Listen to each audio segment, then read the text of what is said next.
She pressed her fist to the bleeding cut on her palm while the windmill groaned, a prayer caught between teeth and iron. The night had thinned into a grey that made every fence post look like a judge. Frost clung to the pump handle, and the wind out of the brakes carried the smell of willow bark and old smoke. Mara Wheeler stood with her back to the tank, one hand on the pump, the other holding a strip of feed sack tight around her palm. The cut was shallow. The fear beneath it was not. Somewhere out in the pasture a calf bawled, with the thin, lost voice of something that had not learned the shape of the world yet. Footsteps approached through frozen grass. Not hurried, not sneaking. A man made of work and distance. "You leakin', miss?" he said, voice low enough to sit beside the wind instead of fight it. She didn't glance back, just spilled a little. Tanks icing. There was the sound of gloves rubbing together, then the click of a tin cap. "Here, Dad." He held a small flask that smelled of spirits, and when she nodded he poured it over her palm. Pain, bit hard and clean.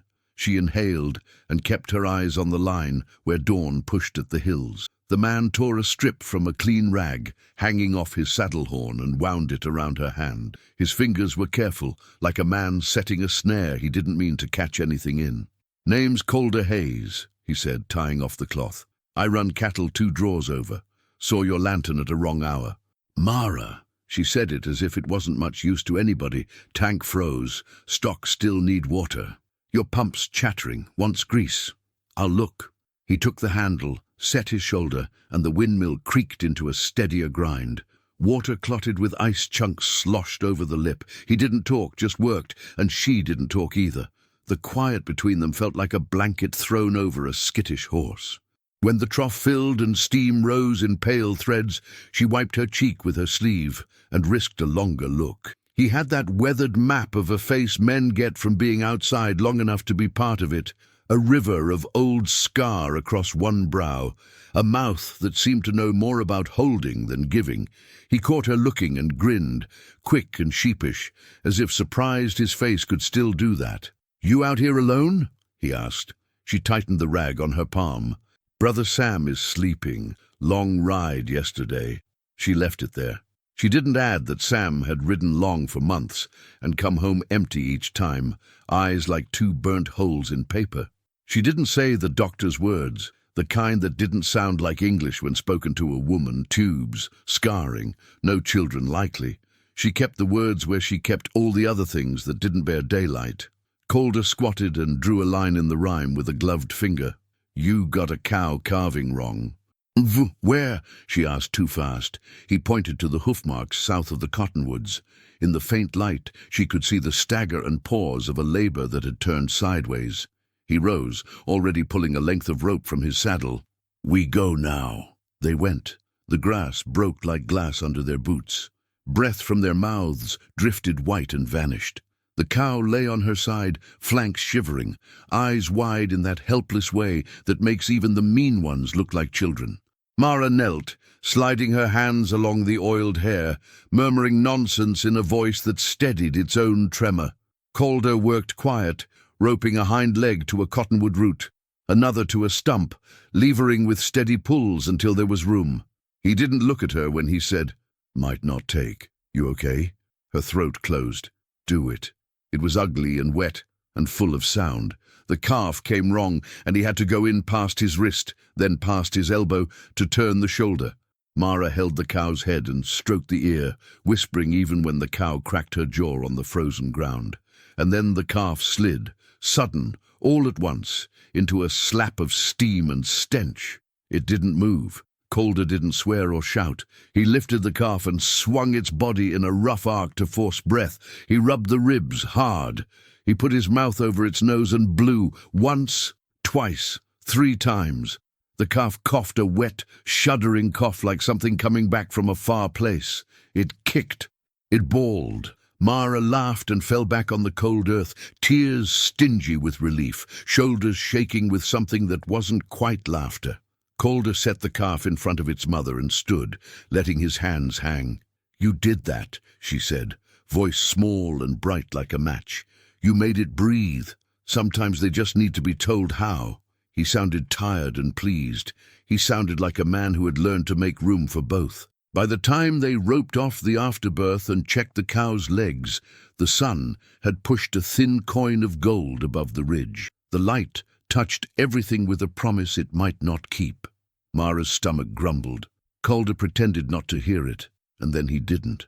He reached into his saddlebag and offered a folded biscuit wrapped around a slice of cold salt pork. She stared at it as if it were a trick. "I can't take—" "You can," he said, as if nothing in this world was complicated. "I ate already." He hadn't.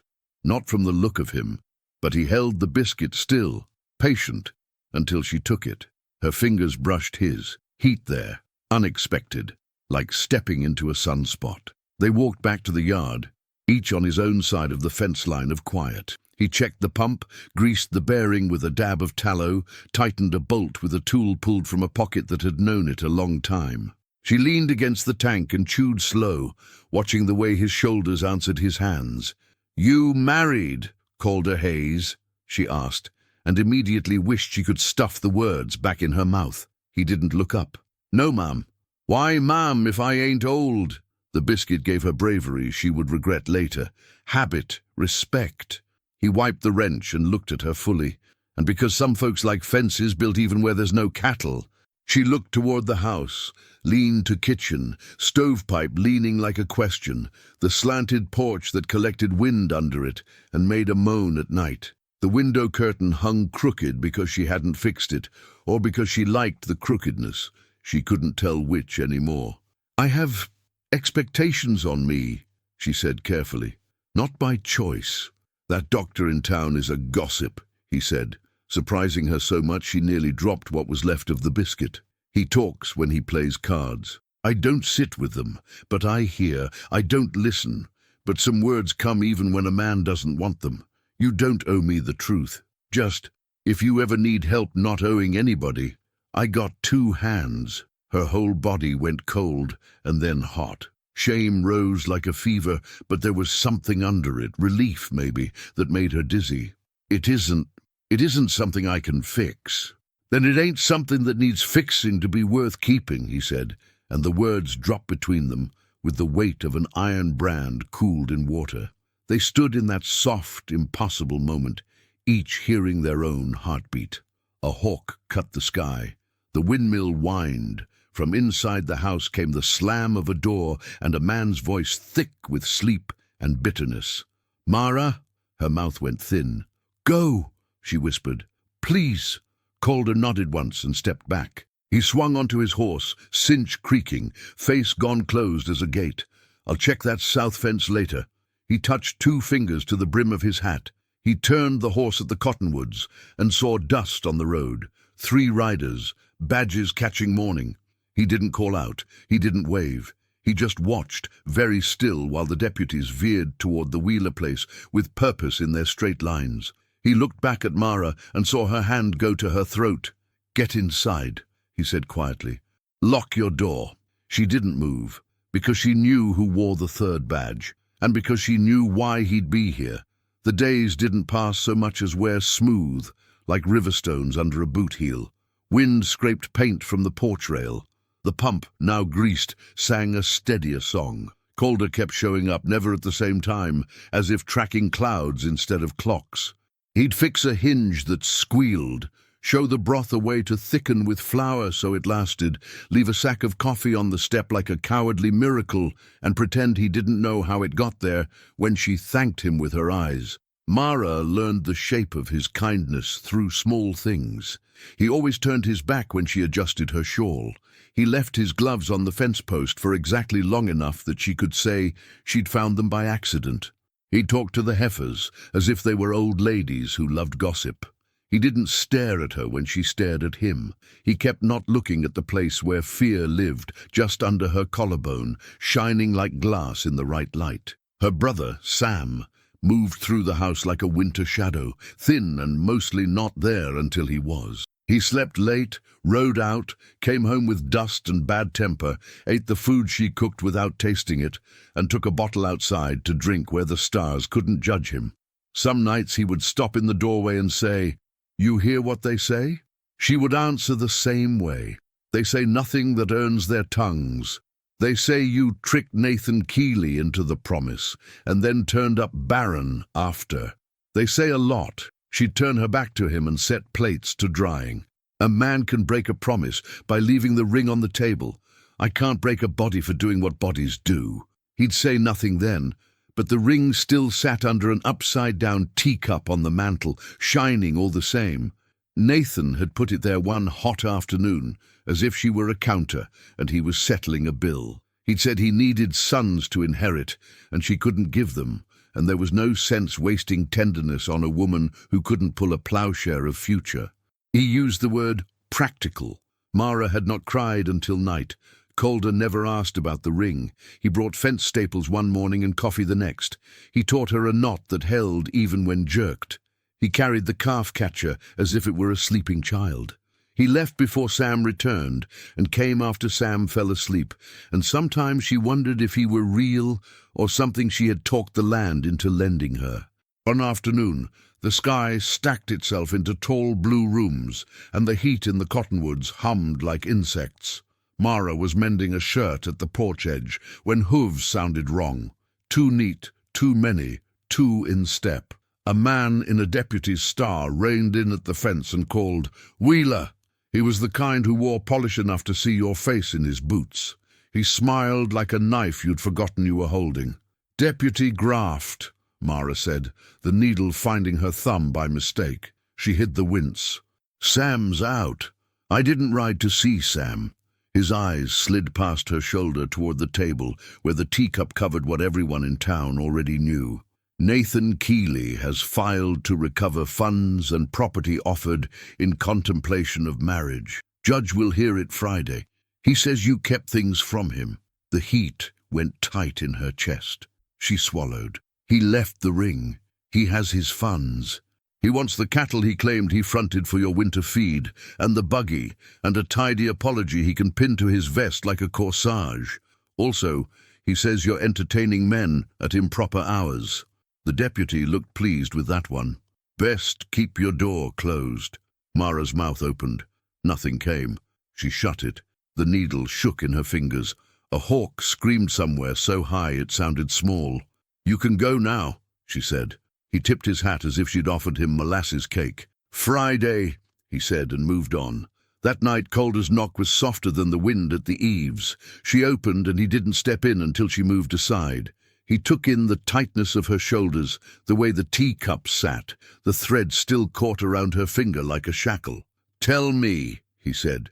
She told him in the small, stubborn voice of someone who will not cry again for the same thing. "He says I tricked him. He wants the buggy, the cattle. He wants to make an example." Her mouth twitched. "He wants to make me small enough to step over." Calder leaned his forearms on the table and looked at his hands. Big things chewed by rope and time. "Man like that beats dogs when nobody's watching," he said. "Judge likes him? Judge eats his roast every Sunday." She laughed once, short and sharp. "And I can't go on telling folks by my face that it doesn't gut me. It does." She turned toward the stove to hide the way her shoulders drew in. "I didn't tell Nathan because I didn't know yet. I found out after. And then I told him because a life shouldn't be built on a lie." She looked at him. He said practical, and set the ring there like he was setting down a glass. Calder's eyes were steady and strange, a river pushed under ice. He said, "Practical to you?" She nodded, and something in her steadied at the name of it. He took off his hat and turned it once in his hands, as if he needed them busy to keep from breaking something else. "When my Clara died," he said, and Mara's head snapped up without meaning to. "They told me practical things too, that there wasn't enough morphine, that she'd bled the way some women bleed and you can't stop it, that it happens. They patted me and gave me coffee and told me to get back on a horse because cows don't grieve. I learned to do that part. The rest," his mouth pressed flat then softened, "rest took years." The room went very quiet. The stove ticked. The wind leaned and didn't get in. "I didn't know," she whispered. "You didn't need to. I'm telling you because I can't stand in your kitchen and pretend I don't know the size of some emptiness. And I'm telling you, I know what folks mean by practical. They mean easy for them." He let out a breath and looked like a man stepping into a fight he hadn't planned. "If Friday comes and he tries to shame you, I'll stand." She shook her head fast. "You'll make a target you can't afford. I already am whatever I am in this town. They like my beef and my quiet." He managed half a smile. "If I lose the first, I still got the second." She didn't move for a long breath. Then she pulled out the chair across from his and sat like a person who's found a place to set down a sack. "I thought I was broken," she said, the words bare and trembling. "I thought I was less. I say all the right brave things, and then at night I can't stop counting doors that will never open." She swallowed and her throat clicked. "I didn't want anyone to see that. Not you." Calder reached, slow enough to be refused at any inch of the way, and laid his hand over her bandaged one. His palm was warm, the kind that held heat like a rock keeps sun. "I see you," he said simply. "You're the bravest thing I've laid eyes on since I watched a man carry his own brother out of a river flood. You think not making a child takes anything from you? It doesn't. It never did. It breaks my heart that anybody taught you different." Her chin trembled once, and then was still. She turned her hand under his and laced their fingers. "Thank you," she said. 2 small words big enough to live in. They sat like that while the stove settled, ticks into the kind of silence that holds. When she finally stood, she moved closer like a tide, slow and inevitable. She rested her forehead against his. The kiss wasn't a rush, so much as a promise set down carefully. He made a sound he hadn't made in years, half laugh, half prayer. Hooves cut the quiet, not calm ones. The yard filled with shadows and the scrape of men who came to be seen. The door banged open and Sam stumbled in, eyes bright in the bad way. "They're here," he gasped. "Nathan and 2 deputies. They're searching every ranch before Friday, making noise. They want to find you indecent." He barked a laugh that broke in the middle. "They're at the gate." Mara stepped back from Calder and the room lost a degree of heat. She looked at him. He looked at her. Neither asked the other to choose. The choice had already been made the first morning by the pump. "Front or back?" he asked. She glanced at the stove, the table, the teacup, the door. "Back," she said. "But we won't run." "No," he agreed, a quiet that felt like a blade sliding from a sheath. "We won't." They didn't hurry. They decided. That was the difference. Calder moved with the economy of a man who had put on a saddle in the dark, more nights than not. He handed Sam a task, and Sam took it, surprising all 3 of them. "Get to the barn," Calder said. "Loosen the hitch pins on the buggy Nathan wants so bad. If they try to take it, the axle will eat dirt and pride." Sam went without argument, mouth tight, something like shame or relief in it. Mara fed the stove hard, filled the kettle, laid out cups as if Sunday guests were coming. She washed her face in cold water and smoothed her hair. She put on her second-best dress, the one that fit a little at the waist and a little at the shoulders, and never quite right, because nothing off shelves ever had. She set the teacup aside and touched the ring. She picked it up and slipped it in her apron pocket. It was not a ceremony. It was a decision being made all the way down. Calder checked his rifle, then set it back over the door. He strapped on his sidearm but didn't buckle the last hole. He didn't want it ready. He wanted it there. He looked at Mara. She looked back. He nodded like 2 people shaking hands over a deal that wasn't for cattle. Hooves in the yard. Spurs. The kind of laughter men wear when they think they're on the winning side before the cards are even dealt. Nathan Keeley didn't knock. He came in like a man stepping onto his own porch and stopped when he saw Calder. The deputies bracketed him, graft with his polish, and a younger one trying on a scowl he hadn't grown into. "Morning," Mara said, voice pleasant as a good fence line. "Coffee?" Nathan's mouth pinched. "You're bold," he said. "We'll see if the judge thinks boldness covers deceit." His eyes flicked to the cups, to Calder, to the door to the back room that hadn't been used since her mother died. "We have right to search." Calder leaned one shoulder against the wall and folded his arms. "For what?" "Morality," Graft said, smiling like that knife again. "Then you'll need a different warrant," Calder said. "This one says property." He tapped the paper Graft unfolded. not people. Nathan moved closer to Mara until they shared breath. He sniffed like he could smell ruin. "Give me the buggy, the cattle, the apology. Hand them over neat and I'll let the town call you foolish instead of filthy." Mara met his gaze the way you meet a dog you don't trust, steady and not smiling. "You left the ring in my house, Nathan. You left me with your word and took your word with you anyway. I owe you nothing, not cattle, not apology, not a thimbleful of my day." Color rose up his neck. "You lied about, I told you as soon as I knew." She pulled the ring from her apron and set it on the table between the cups like a small moon. "I believed you'd choose me anyway. That's the part that hurts. The rest is just paper and men with badges." He reached for the ring, and Calder's hand landed on his wrist like a brand. "Don't," Calder said softly. Graft adjusted his star. "We'll take the buggy then. Judge will find for our man. Might as well save trouble." "Try," Mara said, and the word came out too calm. She stepped aside so they could see the yard through the window. Sam, standing by the hitch, jaw tight, a wrench in his hand. "We keep what's ours until a judge says otherwise. And you don't step through my threshold without being a guest or a thief." The younger deputy shoved the door open farther. "She's obstructing. She's hosting," Calder said, and the air thinned in the room like it does before a lightning strike. Nathan moved toward the door, bumping Calder's shoulder just enough to count as not an accident. Calder let him pass. The deputies followed. Mara stood a moment with her hand on the table, feeling the beat of her own blood in her fingers. Then she went out too, and the day hit her full in the face, bright, cold, mean. They reached the buggy together. Sam had done as told. Graft didn't notice the pins, not at first. He gestured, and the younger deputy grabbed the shafts. They lifted, rolled, and made it 3 feet before the front axle folded like a preacher in prayer. Wood shrieked. The wheel bit dirt. The deputy jumped back, cussing. Nathan whirled, face a color that didn't look healthy on a man.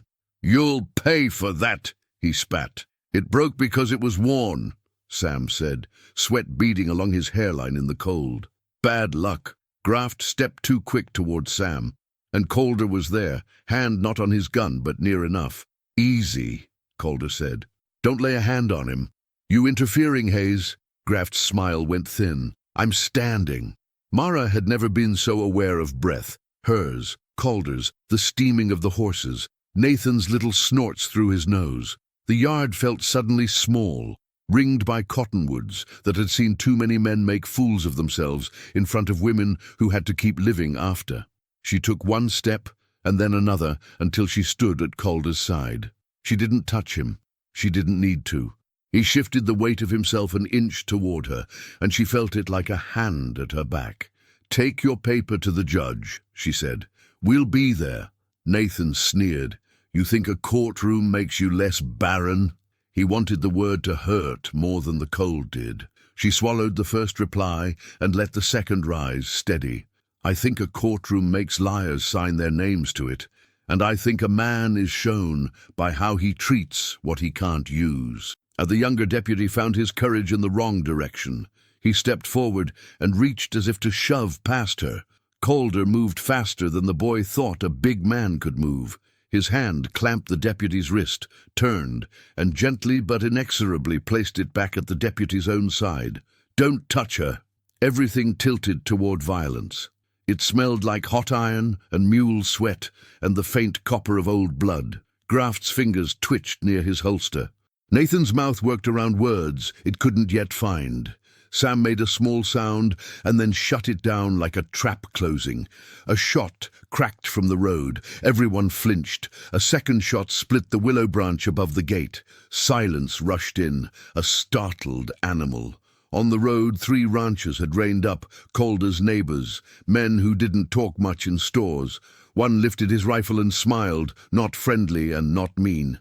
"Heard some law needed witnessing," he called. Seemed a good morning for that. Graft weighed the room he suddenly stood in, the kind made of eyes and choices. He wasn't paid enough to bleed for Nathan's pride. He spat in the dirt, tidy even in that. "Friday," he repeated, and swung up. The younger deputy followed, rubbing his wrist. Nathan took longer, every movement an insult to the saddle. When they were dust, Calder finally let out the breath he'd tied in his chest. He turned to Mara, and in that turn, she saw it, the cost of standing. He'd do it again. He'd do it until he had nothing left to stack between her and the world. She reached up and put her palm, bandage, blood and all, against his jaw. "If Friday goes wrong," she said, voice gone gentle after all that hardness, "will you run with me?" He looked down at her, as if she had handed him his own heart to keep safe. "I'll run, I'll hide, I'll fight. You say it, I'll be it." "Then today, we bake bread," she said, and the smile that found her mouth made Sam look away like a man who had just remembered his manners. Friday came like weather does, not asked for and not avoided. The courthouse smelled of ink and coal. Folks filled the benches as if the show were cheap. Nathan's lawyer had a tie that looked like it had never bent. He said words like contract and consideration and misrepresentation. He put his hand over his heart like a man pledged to a flag made of dollars. Mara stood straight. Calder stood beside her. Sam wore his only clean shirt and looked at the floor the way men do when they want to be useful. When it was her turn, Mara told the truth in the same voice she'd used when she'd whispered to a laboring cow. Calm, firm, made of bone, she did not break. When Nathan laughed under his breath, something like a growl came out of Calder and ran across the floor. The judge's eyes, old and wisely tired, lifted. "Miss Wheeler," he said, "you owe nobody a child." He let the words sit where all could see them. "As for property pledged in contemplation of marriage, Mr. Keeley's paperwork is creative. The buggy is registered to your late father's brand. The cattle are on your ledger. The court finds for the defendant." The room exhaled. Nathan's tie finally bent. Outside, in the wind that swept the courthouse steps of temper and paper scraps, Mara turned to Calder. The moment came, plain and true. No brass band, no speech. Just two people who had decided and then did not undecide when it got loud. "I want to live as your wife," she said, hearing the line in her own blood like music played from long ago. His mouth opened around a laugh that sounded like rain finally finding a dry creek. He didn't ask about houses or rings or church. He set his forehead to hers like they'd done in the kitchen and let the world blur around them. Spring melted the land's face into softness. They didn't leave. They didn't need to. Sam took to fixing things and riding fence like he owed the place an apology and planned to pay in labor. Calder moved into the room that smelled like lye and cedar where her mother's quilts lived. He brought a carved box with Clara's ribbon in it and set it on a shelf. Mara put the teacup back right side up and used it for coffee. Months later, the cottonwoods fluttered like prairie skirts and the river ran fat with snowmelt. The yard sounded of chickens and a new windmill blade that didn't whine. There was a cradle under the window, not for a child, but for lambs pulled in cold nights and set near the stove to live. Calder had made it anyway, hands remembering something they'd never got to do. Mara kept her hands on his at night when the ghosts came quieter. On an evening blue as church glass, they sat on the porch steps. Sam tuned a fiddle he barely knew how to play. The world smelled of damp dirt and lilac. Calder rested his cheek in Mara's hair. She traced the scar on his brow with one fingertip, like she was mapping a country she'd decided to keep. "You happy?" he asked, not as a test, but as a man checking a fence line he meant to maintain. She didn't say yes. She let the word live in the way she leaned. "Home," she murmured. They watched the river take the day where days go. Bats stitched the first dark seams. In the slow, certain dim, the windmill turned and turned and turned.